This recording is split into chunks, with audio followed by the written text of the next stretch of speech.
अब आगे सुखदेव जी महाराज राजा परीक्षित को प्रचेताओं की कथा सुनाते हैं। पृथु के वंश में 10 प्रचेता होते हैं। पृथु के पुत्र हुए विजिताश्व, विजिताश्व के पुत्र होते हैं हविर्धान, हविर्धान के पुत्र होते हैं बर्हिषद, और बर्हिषद ने ब्रह्मा जी की आज्ञा से समुद्र की पुत्री सदद्रुति से विवाह किया, और जब विवाह किया तो उनके 10 संतान होते हैं, 10 पुत्र होते हैं, और 10 पुत्र के एक ही नाम रखा जाता है प्रचेता। और जब ये 10 पुत्र ने अपने पिताजी से कहा कि पिताजी हमारे लिए क्या आदेश है, तो उनके पिताजी ने कहा कि जाओ, जा करके तप करके तुम बल प्राप्त करो और उसके बाद तुम विवाह करके संतान उत्पन्न करना। और 10 प्रचेता चले गए तप करने के लिए वन में। अब जैसे ही वो वन में जा रहे थे तो रास्ते में उन्हें एक सुंदर ध्वनि सुनाई देती है।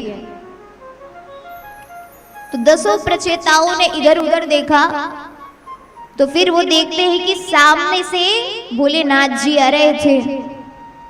उन्हें प्रणाम किया और वहां पर भोलेनाथ जी ने उन्हें उन सबको रुद्र गीत सुनाया।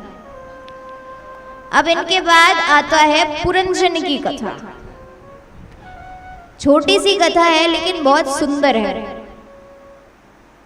और ये कथा आप ध्यान से सुनिए, उनके बाद इनका हम सार जानेंगे। एक पुरंजन नामक राजा था, और अब वो राजा अपने रहने के लिए एक नगर ढूंढ रहा था। तो वो एक दिन अपने मित्र के साथ नगर ढूंढने के लिए जाता है, तो उसे 84 लाख नगरों में से कोई भी नगर पसंद नहीं आता। अब पुरंजन ने यहाँ पर अपने मित्र से कहा कि मित्र तुम यही रुको और मैं नगर ढूंढ करके आता हूँ, तुम मेरा यही इंतजार करना, मैं वापस तुम्हारे पास आऊंगा। अब पुरंजन चला जाता है नगर ढूंढने के लिए, तो हिमालय दक्षिण की ओर उसे एक 9 द्वारों की नगरी पसंद आती है। वो नगर में 9 द्वार थे, वो पुरंजन को पसंद आया और वो नगर के अंदर चला गया। और नगर में उसे एक बहुत सुंदर स्त्री दिखाई पड़ती है, और पुरंजन वो स्त्री को देख करके मोहित हो जाता है। अब पुरंजन यहाँ पर वो स्त्री से प्रश्न करता है कि तुम कौन हो, किसकी पुत्री हो, और तुम्हारा विवाह हुआ है कि नहीं।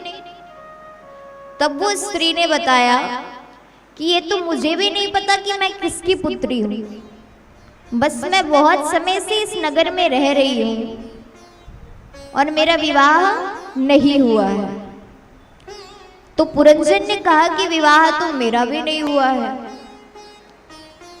तो क्या तुम मुझसे विवाह करोगी। वो स्त्री ने कहा कि मुझे भी आप पसंद आए, ठीक है। अब दोनों का यहाँ विवाह हो गया, दोनों के दोनों विवाह कर लिए और आनंद से रहने लगे। अब यहाँ पर उस नगर में सेवक थे, 5 फन वाला एक सर्प था और 10 सैनिक थे जो उस नगर की देखभाल किया करते थे। अब यहाँ पर स्थिति ऐसी हो गई, ऐसा कंडीशन आ गया कि पुरंजन को पुरंजनी से इतना ज्यादा प्रेम हो गया कि जब पुरंजनी खाना खाती तो पुरंजन भी खाना खाता। पुरंजनी अगर जल पिए तो वो भी जल पीती, पुरंजनी अगर सोए तो पुरंजन भी सोता। ऐसी स्थिति आ गई कि पुरंजन अब पुरंजनी के बिना रह ही नहीं सकता। अब इधर क्या होता है, एक जरा नाम की राक्षसी थी, एक स्त्री थी, वो दिखने में एकदम कुरूप थी, उससे कोई भी विवाह नहीं करना चाहता था। तब वह जाती है चंड भेग के पास और कहती कि मुझे विवाह करने के लिए कोई वर दो। और चंड भेग के पास 360 सैनिक थे। चंडवेग ने कहा कि एक काम करो, मेरे 360 सैनिक हैं, जो भी तुम्हें पसंद आए तुम उससे विवाह कर लेना। अब यहाँ पर क्या होता है, ये सब मिलकर के पुरंजन की नगरी में आक्रमण कर देते हैं और पूरा नगर अस्त व्यस्त हो जाता है। यहाँ पर जो सेनापति था वो तो पहले से ही 9-2-11 हो गया और बाकी जितने भी वहां पर सैनिक थे सब भाग गए और नगर पूरा अस्त व्यस्त हो गया। अब स्थिति आ गई कि पुरंजन का अंतिम समय आ गया, पुरंजन समाप्त होने वाला है। कहा जाता है कि अंत में जैसा सोचा जाता है दूसरे जन्म में वो वही बनता है। अगर अंत में जैसे उसकी मति रहेगी ठीक उसी प्रकार दूसरे जन्म में उसकी गति भी रहेगी। अब पुरंजन यहाँ पर एक स्त्री के विषय में सोचते सोचते उसकी मृत्यु होती है, इसलिए वो अगले जन्म में स्त्री बन जाता है। स्त्री बन गया और उसका विवाह एक राजा से हो गया, जो राजा का नाम था मलयध्वज। अब यहाँ पर पुरंजन स्त्री था, अब यहाँ पर मलयध्वज राजा की भी मृत्यु हो गई। तो पुरंजन ने यहाँ पर सती होने का निर्णय किया। अब जिस प्रकार से मैंने आपको सबसे शुरू में बताया था कि पुरंजन ने अपने मित्र से कहा था कि तुम यही रुको, इंतजार करना और फिर मैं वापस तुम्हारे पास आऊंगा। अब वो मित्र कब से रुका हुआ है, एक जन्म बीत गए उसके। अब उसका मित्र अविज्ञात ये सोचता है कि इतने दिन हो गए अभी तक के पुरंजन मेरे पास नहीं आया, इसलिए पुरंजन को ढूंढने के लिए वो निकलता है एक ब्राह्मण का वेश धारण करके।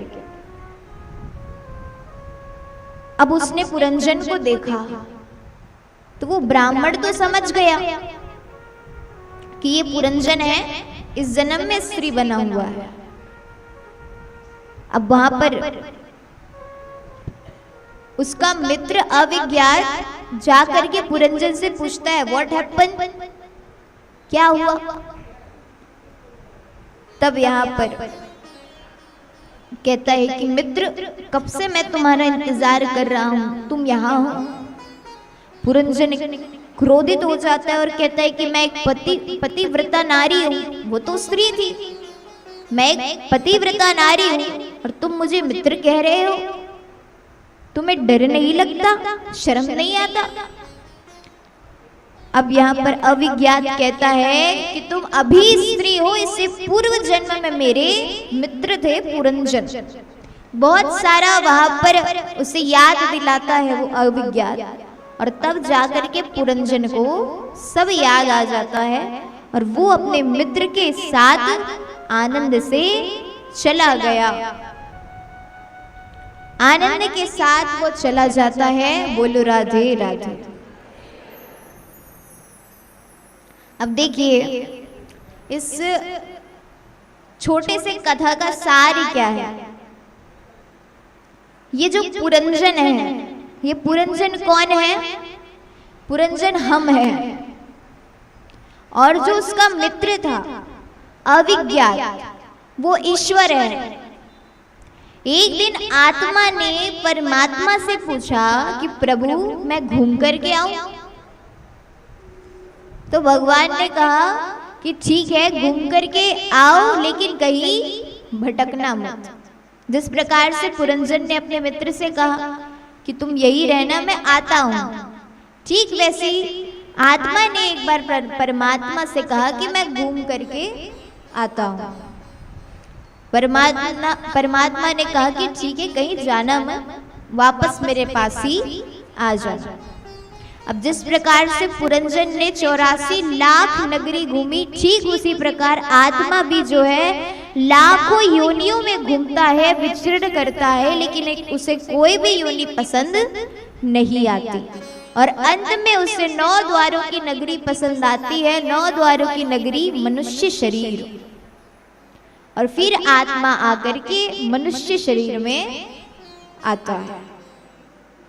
और जब हमारी मृत्यु हो जाती है तो वापस से आत्मा परमात्मा के पास चला जाता है।